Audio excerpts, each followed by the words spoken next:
河套深港科技創新合作區香港園區今日正式開園，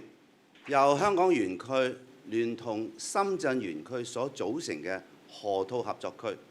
係國家十四五規劃下粵港澳大灣區嘅一個重要合作平台。河套嘅發展目標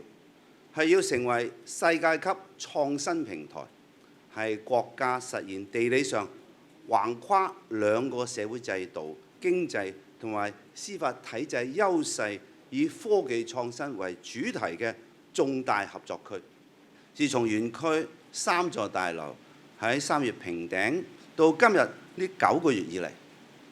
，2座濕實驗室大樓已經有超過60間嚟自海外、內地同埋香港嘅企業同埋機構簽署租用，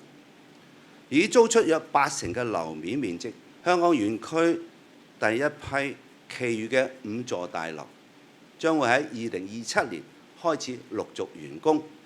同時，香港園區嘅第2期規劃已經完成，會以凝聚高效市場同有為政府嘅公私營合作模式，加快建設發展。園區喺未來將按住功能去劃分科技區塊，涵蓋生命健康科技、人工智能同數據科學、新科技同先進製造等支柱嘅產業，推動產業有序發展，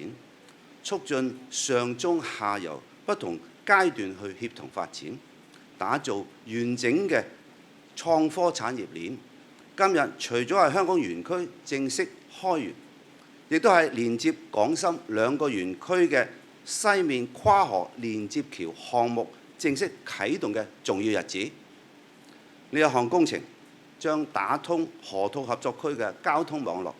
有效咁促進跨境人員流動，發揮深港口岸設施同埋管理創新政策嘅優勢。